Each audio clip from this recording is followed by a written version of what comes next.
안녕하세요. 500만 고령 운전 시대 민수 씨 가족에 대한 이야기를 나누고자 합니다. 대한민국의 도로 위 하얀 머리칼의 운전자들이 부쩍 늘었습니다. 이제 65세 이상 고령 운전면허 소지자는 500만 명을 훌쩍 넘어섰죠. 불과 몇 년 전 300만 명대였던 숫자가 이토록 빠르게 늘어날 줄 누가 알았을까요? 하지만 늘어난 숫자만큼이나 안타까운 사고 소식도 연일 들려옵니다. 여기 그 500만 고령 운전자 중 한 명인 민수 씨의 이야기가 있습니다. 이 영상이 궁금하시다면 좋아요, 구독 부탁드립니다. 시청역의 비극적인 사고가 채 잊히기도 전에 서울 도봉구에서는 60대 택시 기사가 인도를 덮쳐 사상자가 발생했고, 강원도 강릉에서는 80대 운전자의 SUV가 휴게소 식당으로 돌진하는 끔찍한 사고가 있었습니다. 500만 명이라 나도 그 중에 한 명이군. 젊어서부터 운전만 45년인데 나만큼 베테랑도 없을 거야. 올해 70세인 민수 씨는 자타공인 운전의 달인이었습니다. 그는 1.5톤 트럭으로 시골 장터부터 서울 도심까지 안 가본 곳이 없었죠.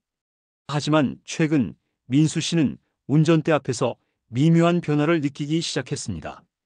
얼마 전 대형마트 주차장에서였습니다. 후진 주차를 하는데 평소 같으면 한 번에 쏙 들어갈 자리가 왠지 모르게 비좁게 느껴졌습니다. 3번을 시도한 후에야 겨우 주차를 마칠 수 있었죠. 집으로 돌아오는 길, 익숙한 교차로에서 좌회전 신호를 기다리는데 맞은편. 직진 차량들의 속도가 예전만큼 정확하게 읽히지 않는 듯 했습니다. 괜찮겠지? 하고 슬쩍 핸들을 꺾으려다 뒤늦게 쌩하고 지나가는 차 때문에 깜짝 놀라 브레이크를 밟았습니다. 뒤따르던 차가 경적을 길게 울렸고 민수 씨는 식은땀을 흘렸습니다. 뭐지? 왜 이리 버벅거리지? 기분 탓인가? 내가 나이가 들긴 들었나 보군. 그날 저녁 민수 씨의 표정이 좋지 않은 것을 본 아내 순자 씨가 먼저 말을 걸었습니다. 여보, 오늘 무슨 일 있었어요? 얼굴이 영 안 좋네. 아니, 뭐 별일은 없고 그냥 운전이 예전 같지 않다는 생각이 들어서 말이야. 주차도 버벅거리고 길에서 경적도 한번 듣고. 그래요? 나도 가끔 불안하긴 했어요.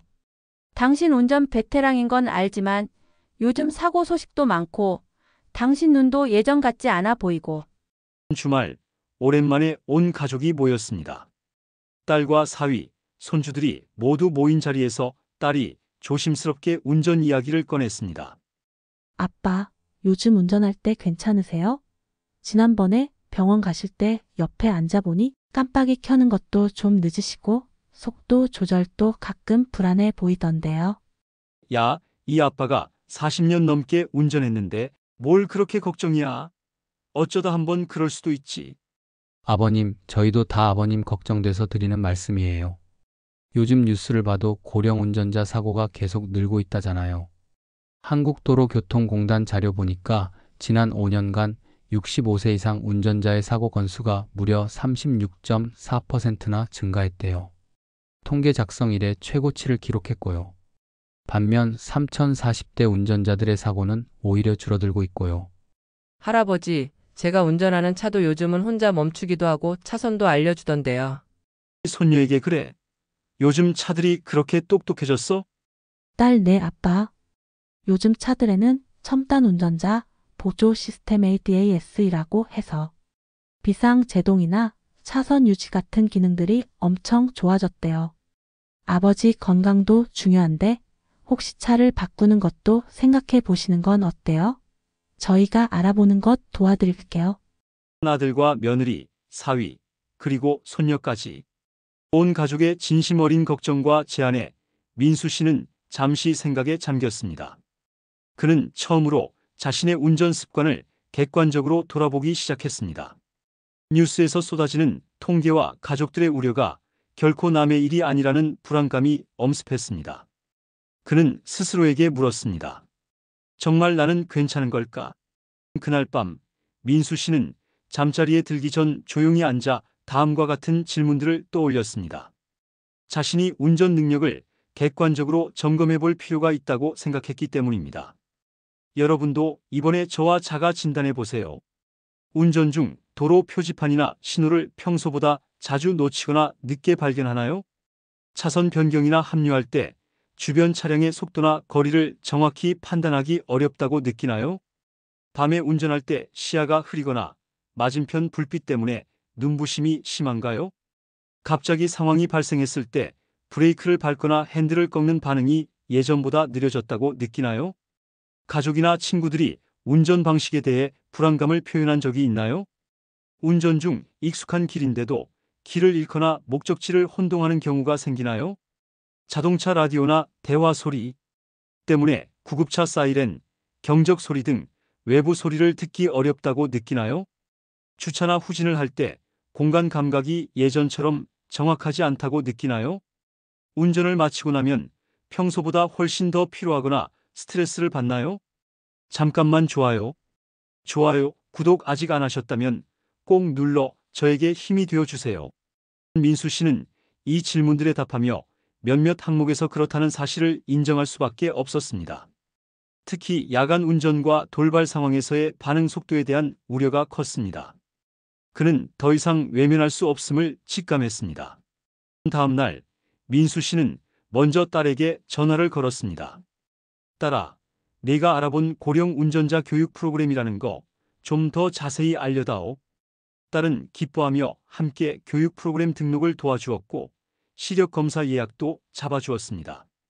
병원에서 의사는 민수 씨에게 밤눈이 다소 어두워졌으니 야간 운전은 가급적 피하고 정기적으로 시력 검사를 받으라고 권했습니다.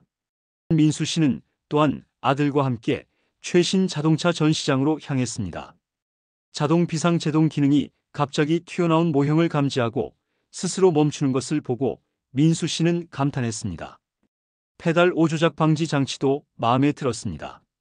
정말 세상이 이렇게까지 발전했구나. 그는 새로운 차를 구매할 때 이런 기능들이 꼭 있는지 확인하기로 결심했습니다. 교육 프로그램에서 그는 운전 능력 저하에는 인지력 감소, 신체적인 변화 등이 복합적으로 작용한다는 설명을 들었습니다. 20대 운전자가 1초 만에 판단할 수 있는 비보호 좌회전을 65세 이상 고령 운전자는 34초가 소요된다는 연구 결과는 민수 씨에게 큰 충격이자 경각심을 주었습니다. 일본에서는 2028년부터 이런 장치들을 의무화한다고 하더군. 민수 씨는 고개를 끄덕였습니다. 민수 씨는 깨달았습니다. 자신이 45년간 쌓아온 운전 경험은 소중하지만 나이 들에 따른 변화를 인정하고 적절하게 대응해야 한다는 것을요. 그는 앞으로 주간에만 운전하고 복잡한 도심은 피하기로 했습니다.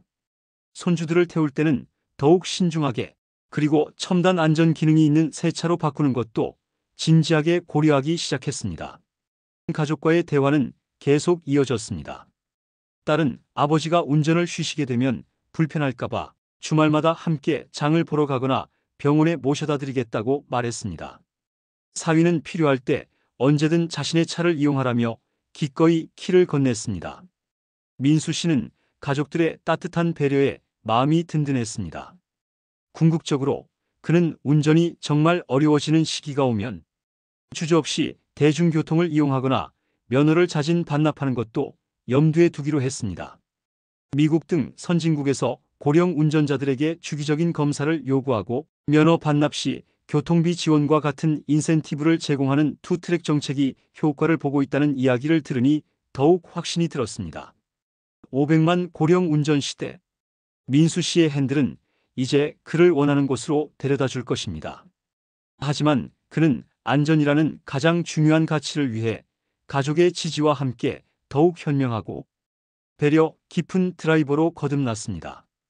그의 핸들은 더 이상 익숙한 길을 달리는 것에만 집중하지 않고 모두가 안전하게 함께 가는 새로운 길을 찾아 나설 것입니다.